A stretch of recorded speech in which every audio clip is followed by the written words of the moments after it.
Well, hello, all of my students. I hope you're having a fantastic day.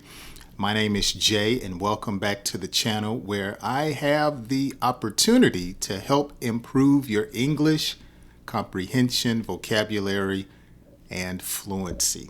Today, I am going to accomplish this with an English through story lesson. So I'm going to read through a story that I put together for you, and I'm going to break down some of the key vocabulary words and phrases that you can add to your word bank and improve your English today. So I want you to use the comments section to take notes and share notes. I hope you're ready for some learning and laughter. Let's dive into today's lesson. Maria used to believe that parenting would become easier once her son turned 16. But she quickly realized she had entered a completely different season of life. So here you have Maria with a teenage son. And notice she's reached a different season in life. So when we talk about a different season in life, it's just like the natural seasons: winter, spring, summer, and fall. The same way the seasons change, people change. The needs of a boy are different as he becomes a teenager. His body is changing. His desires are changing. His mind is changing. And no doubt, the young man was probably up under the wing of his mother for a long time. We call that being a mother's boy. And now seasons are changing. What she thought would be easy is definitely difficult. Let's find out what happens. Her son, Lucas, had grown taller than her, so physical change is taking place. Yet he seemed emotionally distant, retreating behind his bedroom door with a quiet withdrawal that worried her. So now he's experiencing physical change as well as emotional and mental changes. And notice again, he began to retreat. When you retreat, you go somewhere. So he's spending more time in his room by himself. And notice he is described as having a quiet withdrawal. Say that with me, withdrawal. Now, we often use the word withdrawal when we're going to the bank to talk about taking money out of an account. Withdrawal. But when a person is emotionally withdrawn, they're pulling away. They're becoming quiet. Okay? They're socially distant. They're having less conversations. And sometimes that's positive and sometimes it can be negative. And it is definitely to be expected with a teenager. Oh my goodness.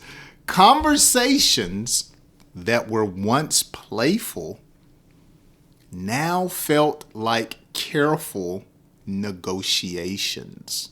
Okay, so now, she has to talk to him in a way to where, look, if you do this, I'll do that. And when he was younger, they probably giggled and had a good time, but now things are changing. A negotiation. A parent and their child sometimes negotiate. Okay? You have discussions to reach an agreement. Negotiation. And oftentimes in parenting, we know it shouldn't always be a negotiation. But sometimes there is. Because sometimes as parents, we want our kids to be like us. And they're not going to totally be like us. They can take our mannerisms. They can take some of our lessons. We can train them, but they are their own people. And so we have to learn how to mold them in such a way that we use wisdom so they're not controlled. And we'll talk more about that down in the rest of the story. When she asked simple questions about school, he often responded with sharp defiance, insisting that she wouldn't understand. Okay? You know how a teenager is. Mom, you just don't understand. Oh my goodness, you're getting on my nerves. Like we weren't teenagers once before. So defiance. Defiance. When a person demonstrates defiance, open resistance, or refusal to obey. It's when a person or a young person just doesn't do what they're being told to do, and it becomes habitual. All right. It becomes something that is a part of their reputation, and that's not good because that can turn into rebellion. All right. So when he responded, notice he often responded with sharp defiance. So sounds like he was becoming very disrespectful in how he talked to his mother. And that's not good. That's not good. I used to get popped in the lip back when I was young if I defied my parents. And it taught me respect, it taught me discipline, and it taught me that you don't talk to grown-ups any kind of way. Now, that's just how I was raised, okay? Let's continue. Maria tried not to take his tone as a personal rejection, but some evenings it stung deeply. Oh, it hurts. I'm telling you, it stung. So usually we know about a bee or a wasp that will sting you. So it causes pain. It hurts when your child doesn't listen, because oftentimes teenagers don't realize that when they're disobedient, it makes their days short. It hurts them in the long run, but it hurts us as parents as well. Oh my goodness, it hurts. When I used to get disciplined by my parents, they used to say something I did not understand. This is going to hurt me more than it hurts you. And I'm like, you lying to me? But now, when I was a parent raising teenagers, I get it, okay? So she did not want to take it as personal rejection, okay? Personal rejection. So when you talk about personal rejection or just rejection, the feeling of being pushed away or refused, all right? And you're going to have rejection take place in this life. That's just a part of life, whether it comes from a family member, a spouse, or a child, a coworker. Rejection is going to happen. We just have to deal with it the proper way. She noticed a growing volatility in his mood. One moment he was laughing, and the next he was irritated by something she couldn't see. Okay, she noticed, she observed, she saw, she recognized. Okay, she was really tuned in to her son. Notice his behavior was volatile. Okay, volatile. Say that with me. Volatile. Okay. Now, volatile, this particular tense is volatility. Okay, but it comes from the word volatile, but this is volatility. Quickly and unpredictable changes. Okay, so the stock market is volatile.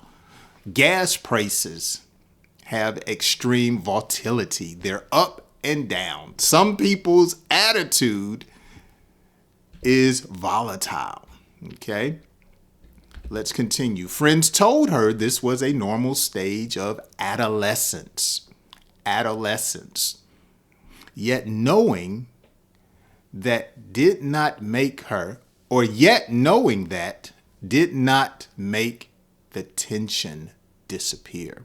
So adolescence is the time of life where you are a teenager, okay? Adolescence, a young lad, a whippersnapper, an adolescent, okay? A young person, a teenager, usually from 11 or 12 to maybe about 19 or 20, an adolescent. And that's very important developmental stages of life, all right? Now, notice tension, stress, okay? The stress between her and her son was filled with much tension, all right? Let's wrap this up. We're almost done. One night, after a heated argument about curfew, Maria felt overwhelmed by a wave of self-doubt, okay? An argument, a disagreement. They had a scuffle, a fight, verbally, all right? Curfew, when a person has a time restriction to be home. You're supposed to be home at a certain time. That's a curfew, all right? Self-doubt, lack of confidence in oneself, okay? So Maria probably felt like she wasn't being a good parent because he wasn't responding to her in a positive manner, okay? Had she been too strict or not strict enough, all right? So now she's starting to question her parenting skills. Strict having to do with tough. Was she too tough or not tough enough when it came to her rules, all right? Her guidelines. Every parent should have rules under their roof.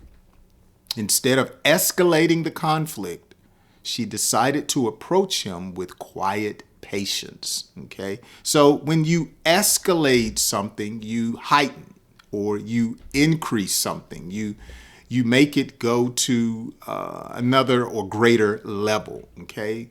Now, this works on some kids when you go to them quietly and with patience. That works on some kids, but some kids you have to drop the hammer. That doesn't mean hit them with a hammer, but you have to really be tough with some kids because of their personality. And they have to know that you mean business or they will run over you. Okay, so escalating the conflict, the problem. All right, she used quiet patience, and that's a mother's touch. That's what I call it. Ability to stay calm while waiting or dealing with problems. Okay, I call that again a mother's touch because a father comes in there and the father lays down the law. Boy, you better pick up these clothes. You better do what your mama said. Laying down the law. I call it cracking the whip, okay? Letting people know that you are serious and about business. The next afternoon, she knocked gently on his door and asked if they could talk without interrupting each other. Okay, yeah, that's a mother's touch right there. All right, she's just saying, hey, can we get together? Can we talk without interrupting or stopping one another? Okay, Lucas admitted he felt constant pressure to succeed at school and fit in socially. Okay, yeah, he's going through some things, all right? So notice pressure. Pressure has to do with stress or strong demands, all right? He has different things he's accountable for while he is at school. Probably has girls looking at him, being interested in him, and he has to be on top of his game. He has to be looking good, feeling good, smelling good. And that can be quite stressful for some teenagers, all right? All right. He said his frustration was not really about her rules, but about his own insecurity. And it's amazing what can be accomplished when you communicate. She's thinking one way, he's thinking another way. But once they sat down and got an understanding, then things probably began to get better. Okay, so this was some wisdom used by the mother because she could have been forcing the issue. That's a great phrase. When you force the issue, you're basically adding pressure and stress to a situation without resolving it or investigating what is going on, okay? Insecurity. When we talk about insecurity, remember we talked about self-doubt? Same thing, lack of confidence in yourself, okay? That's being insecure, okay? Some young women are insecure about how they look, so they wear a lot of makeup. Or some women are insecure about their weight, and so they wear certain clothes to hide their figure, okay? Insecurity. Some men are insecure about themselves, and so they do certain things. It goes both ways, male and female, so please don't get offended. Hearing this shifted something inside Maria, replacing anger with deep empathy. Okay, something shifted, something changed, something moved. She matured, she grew, she understood better. Something shifted. Oftentimes we say the light bulb came on, all right? So she understood clearly. She was seeing better, all right? So she understood his situation and she replaced anger with deep empathy. So empathy, she understood what he was going through because she was young once. All right. Empathy, able to understand another person's feelings. Okay. I can empathize with what you are going through. Empathy. All right. They agreed to adjust the curfew slightly while also creating clearer expectations about trust and responsibility. Now they're getting on the same page. So she's giving him a little bit more freedom, but she's also expecting him to meet her expectations at home and school. So now they're working together like, as we would say, an oiled machine, okay? Clearer expectations, all right? Over time, their home regained a sense of balance. And Maria learned that parenting a teenager was less about control and more about connection. All right. Less about control and more about connection. So you have to understand where a teenager is so you can bring out the best in them, because you can't control anyone. Okay. Whether it's your child, your spouse, family member, or coworker, people have the right to make their own choices. And so she was looking for a better connection, or got a better connection, and their house became more balanced. All right. So balanced, a stable and healthy state between two sides. So he's happy and she's happy. Okay. So now they, as I've been saying, they are on the same page. Okay. So it sounds now like they have what we would call a happy home until the next problem. So I've given you over 15 new vocabulary words today. Oh man, I hope you were keeping note. Some I showed on the screen and some I gave verbally. I know I gave you at least 3 different phrases that we use. So my strategy here, whether it's from English from the news or through story, is to make sure you go back, listen to today's lesson at least twice, once with the subtitles on and once with the subtitles off. Okay. I also want you to take 2 words or phrases from today's lesson and use them within the next week in a conversation, talking to someone else in English or practicing talking to yourself. Either one will be effective, okay? So with that being said, if you have learned anything and you're not a subscriber, make sure you subscribe. Come on, guy. Go ahead and subscribe. If you found value, I hope you like. And most of all, I encourage you just to share my lesson with someone that you know that is trying to improve their English. Well, with that being said, I'm going to conclude today's lesson there. I hope you enjoy the rest of your day and get some rest. And I hope you do that so you can join me on my next English lesson. I'll see you then.